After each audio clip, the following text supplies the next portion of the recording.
Chat జీపీటీలో అడిగే ప్రతి ప్రశ్నకు ఒక చుక్క నీరు ఖర్చవుతుంది.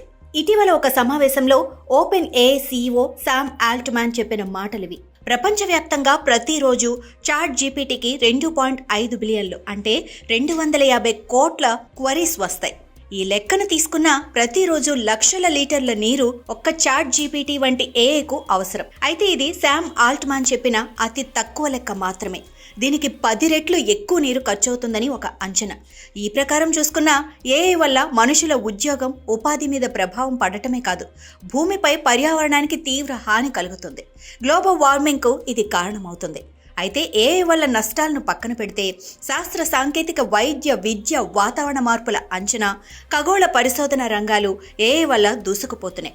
క్యాన్సర్ వంటి రోగాలు పూర్తి స్థాయిలో నయమయ్యేలా సమీప భవిష్యత్తులో వ్యాక్సిన్, మందులు ఏఐ వల్ల సాధ్యమయ్యే అవకాశాలున్నాయి. విద్యారంగంలోనూ సమూల మార్పులు చోటు చేసుకోనున్నాయి. ఈ నేపథ్యంలో అనేక సమస్యలకు, రోగాలకు పరిష్కార మార్గాలు చూపుతున్న ఏఐ తన వల్ల ఏర్పడుతున్న పర్యావరణ సమస్యకు కూడా పరిష్కారం వెతికే ప్రయత్నం చేయాలి. ఆయా కంపెనీలు ముందుగా అటువైపు దృష్టి సారించాలి. ఏఐ వెనుక ఊహించని విధ్వంసం జరుగుతున్నదని అనేక మంది పర్యావరణవేత్తలు ఆందోళన వ్యక్తం చేస్తున్నారు. ప్రపంచవ్యాప్తంగా ChatGPT, Grok, Gemini, DeepSeek, Microsoft, Amazon Web Services, Meta, Nvidia, Intel, Cisco, X వంటి కంపెనీలు ఏఐని అభివృద్ధి చేస్తూ వినియోగంలోకి తీసుకొస్తున్నాయి. ఇంకా అనేక కంపెనీలు ఈ రంగంలో తమ సత్తా చాటుకునేందుకు ప్రయత్నిస్తున్నాయి. అయితే ఏఐ కోసం ఇలాంటి కంపెనీలకు డేటా సెంటర్లు అత్యంత ప్రాముఖ్యం కలిగి ఉంటాయి. ఏఐ విస్తృత వినియోగం వల్ల ఈ డేటా సెంటర్లలో ఉండే సర్వర్లు, సూపర్ కంప్యూటర్లు నిరంతరం వేడెక్కుతాయి. వీటిని చల్లబరచడానికి ప్రతిరోజు కోట్ల లీటర్ల నీరు అవసరమవుతుంది. ప్రపంచవ్యాప్తంగా డేటా సెంటర్లు ప్రస్తుతం 560 బిలియన్ లీటర్ల నీటిని వినియోగిస్తున్నాయి. సమీప భవిష్యత్తులో ఇది 1200 బిలియన్ లీటర్లకు పెరగవచ్చు. ఒక సాధారణ డేటా సెంటర్ రోజుకు 5 మిలియన్ గ్యాలన్ల నీటిని వాడుతుంది. ఇది 10,000 నుండి 50,000 మంది నివసించే ఒక పట్టణ ప్రజల నీటి వినియోగానికి సమానం. 2027 నాటికి ఏఐ కోసం 6.6 బిలియన్ క్యూబిక్ మీటర్ల నీరు అవసరమవుతుందని అంచనా.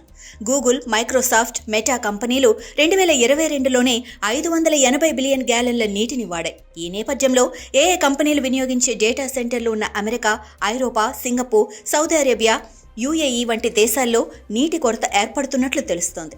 ఏఐకి నీటి కేటాయింపులు చేస్తూ ఉండటంతో స్థానిక ప్రజల తాగునీరు, వ్యవసాయ అవసరాలకు కేటాయింపులు తగ్గుతున్నాయన్న విమర్శలు వస్తున్నాయి.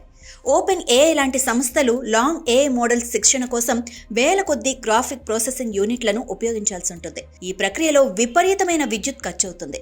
2023లో యుఎస్లోని డేటా సెంటర్లు ఆ దేశ వినియోగంలో ఉన్న విద్యుత్తులో 4.4% కరెంటును వాడాయి. 2028 నాటికి ఇది 12% పెరిగే అవకాశం ఉంది. అయితే ఆ విద్యుత్ ఉత్పత్తి కోసం వినియోగించే బొగ్గు, ఇతర శిలజ ఇంధనాల వల్ల 100 టన్నుల కర్బన ఉద్గారాలు వెలువడుతున్నాయి. ఏఐ కోసం వినియోగించే చిప్ల వల్ల కూడా పర్యావరణానికి హాని ఏర్పడుతుంది. చిప్ల తయారీ కోసం వేల గ్యాలన్ల శుద్ధి చేసిన నీరు అవసరం. అంతేకాకుండా సిలికాన్, బంగారం, ప్లాటినం వంటి ఖనిజాలను భూమి నుంచి వెలికి తీయడానికి భారీగా మైనింగ్ చేయాల్సి ఉంటుంది. దీనికోసం అడవులను నిర్మూలిస్తున్నారు. భూమి సైతం కోతకు గురవుతోంది. అంతేకాకుండా పాడైపోయాక ఆ చిప్లను పారేస్తూ ఉండటం వల్ల పర్యావరణానికి మరింత నష్టం జరుగుతోంది. అనేక రంగాల్లోని క్లిష్టమైన సమస్యలకు పరిష్కార మార్గాలను వెతుకుతున్న ఏఐ ముందుగా తన వల్ల జరిగే పర్యావరణ హననానికి పరిష్కారాన్ని వెతకాలి. సౌర, పవన శక్తి ద్వారా ఉత్పత్తి అయ్యే విద్యుత్ను మాత్రమే వినియోగించేలా చర్యలు తీసుకోవాలి. తక్కువ శక్తిని వినియోగించే ఏఐ ఆల్గారిథమ్స్ను రూపొందించుకోవాలి. తమ కంపెనీల వల్ల కలిగే పర్యావరణ ప్రభావాన్ని ముందుగా ఈ కంపెనీలు ప్రజలకు వివరించాలి. ప్రజలు కూడా ఏఐ వినియోగంలో జాగ్రత్తలు తీసుకోవాలి. అనవసర ప్రశ్నలకు ఏఐలో హలో, ధన్యవాదాలు వంటి పదాలకు దూరంగా ఉండాలి. ఏఐ వల్ల అనేక సమస్యలకు పరిష్కారాలు దొరుకుతున్నాయనుకొని నిర్లక్ష్యంగా వ్యవహరిస్తే ప్రపంచం ముందు పర్యావరణానికి సంబంధించి మరో పెద్ద సమస్య ఏర్పడే ప్రమాదం ఉంది.